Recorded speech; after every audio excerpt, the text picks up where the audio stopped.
Friends, welcome to வசனம் சமையலறை. வசனம் சமையலறையில் இன்னைக்கு என்ன பார்க்க போகிறோன்னா, முட்டைகோஸ் கேபேஜ்னு சொல்கிற முட்டைகோஸ் வச்சு எப்படி ஒரு டேஸ்டான ஈவினிங் ஸ்நாக்ஸாக போண்டா செய்யலான்றத பார்க்கலாமா? அதுக்கு பார்த்தீங்கன்னா தேவையான பொருட்கள், முட்டைகோஸ் நல்லா ஒரு 2 கப் எடுத்து வச்சுருக்கேன்.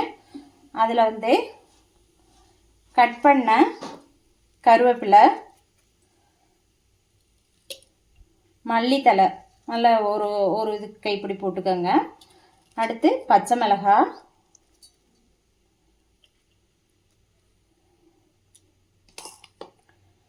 பொடியாக கட் பண்ண ஆனியன் ஒன்று சேர்த்துக்கோங்க. 2 வெங்காயத்தை ஃபுல்லாக கட் பண்ணி சேர்த்துக்கோங்க. அடுத்து சோம்பு 1 டீஸ்பூன்,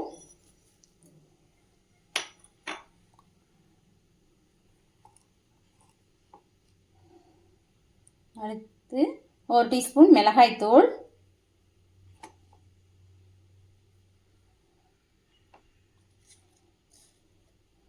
அடுத்து சால்ட் ஆட் பண்ணிக்கோங்க.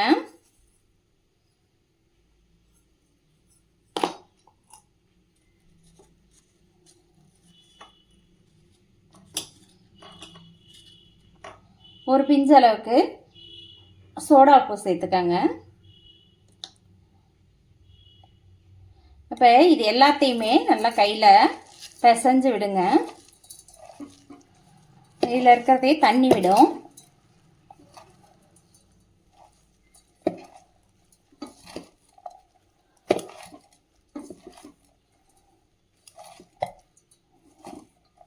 கலந்து விட்டுட்டு ஒரு கப் கடல மாவு வச்சுருக்கேன். கடல மாவு ஆட் பண்ணிக்கலாம். கடலை மாவு,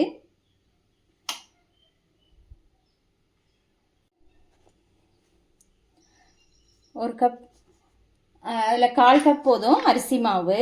இது எல்லாத்தையும் நல்லா கலந்து விடுங்க. ஈவினிங் ஒரு கெஸ்ட் வந்துட்டாங்கன்னா டக்குன்னு வீட்டில் இருக்கிற பொருளை வச்சே நம்ம டக்குன்னு செஞ்சிடலாம்.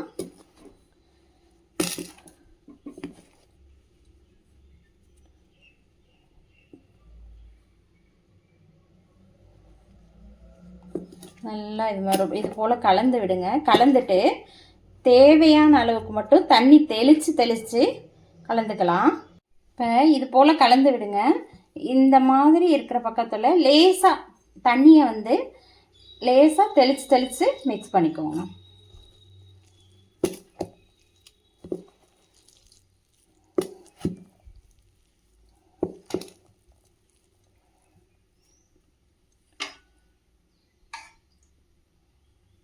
இதில் ஒரு கரண்டி ஆயில் மிக்ஸ் பண்ணிக்கோங்க.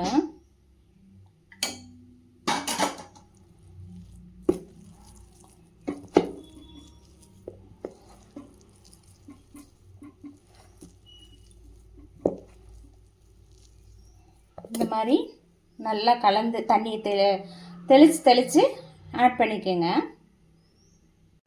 இப்போ பாருங்கள், நல்லா இந்த மாதிரி உதிரியாக இந்த மாதிரி ஸ்டேஜில்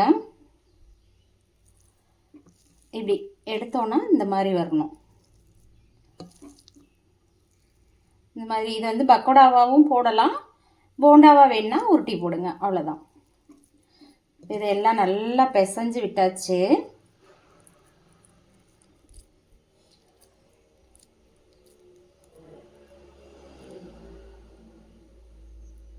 இந்த மாதிரி சின்ன சின்ன உருண்டைகளாக உருட்டிக்குங்க.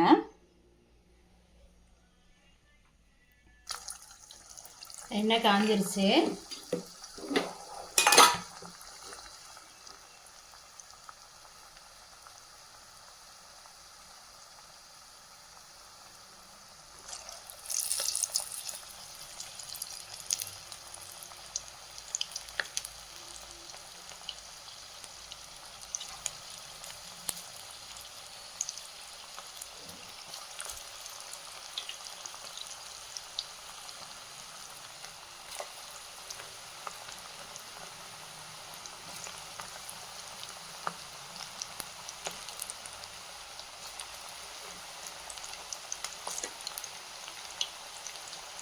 அடுப்பு மீடியம் ஃப்ளேம்லேயே வச்சுக்கோங்க. ரொம்ப குறைவாகவும் வேணாம், ரொம்ப வேகமாகவும் வேணாம். மீடியம் ஃப்ளேமில் வச்சு போடுங்க.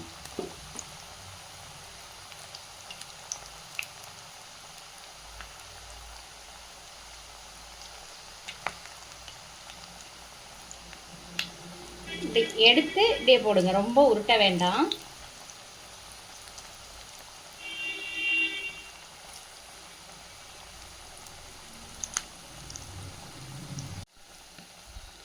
நல்லா இது போல் கிளறி கிளறி விடுங்க.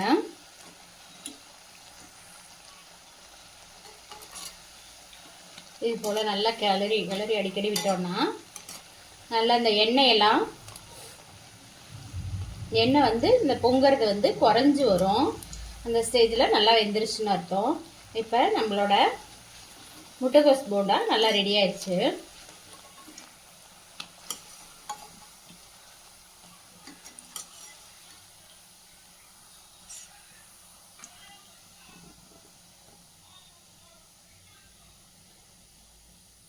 இப்போ இதை தனியாக ஒரு பவுலுக்கு மாற்றிக்கலாம். இப்போ அதே இதை வந்து இந்த மாதிரி உதிரி உதிரியாக போட்டோம்னா பக்கோடா மாதிரியும் எடுத்துக்கலாம். பிடிக்காம லைட்டாக இப்படி பிரித்து பிரித்து லைட்டாக விடுங்க.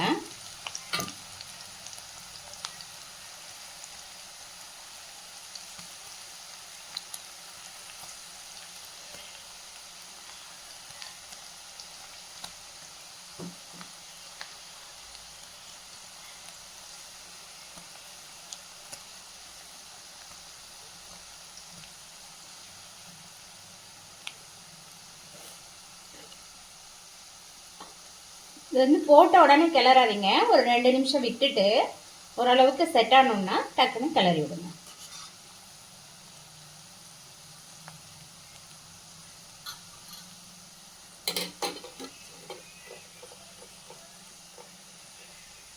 பக்கோடா டேஸ்ட்டில் இப்போ நம்ம போட்ட எல்லாமே நல்லா வெந்து வந்துடுச்சு. இதை இப்போ வடித்து எடுத்துக்கலாம்.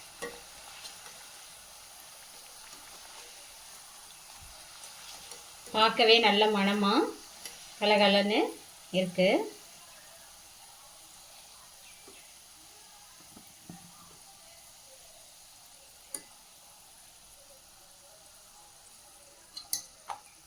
இப்போ நம்மளோட முட்டைகோஸ் போண்டா, கேபேஜ்ன்ற போண்டா ரெடி ஆயிடுச்சு. இது பார்த்தீங்கன்னா நல்லா கிறிஸ்பியாக மொறு மொறுன்னு ரொம்ப டேஸ்ட்டாக இருக்கும். இதை வந்து நம்ம உருட்டியும் இந்த மாதிரி போட்டுக்கலாம். இந்த மாதிரி பக்கோடா மாதிரியும் பொரித்து எடுத்துக்கலாம். கொஞ்சமாக பொடி பொடியாக அப்படியே உருட்டாமல் போட்டிங்கன்னா பக்கோடாவும் யூஸ் பண்ணிக்கலாம். இது டேஸ்டியான முட்டைகோஸ் போண்டா ரெடி. வசந்தம் சமையலறை தேங்க்யூ.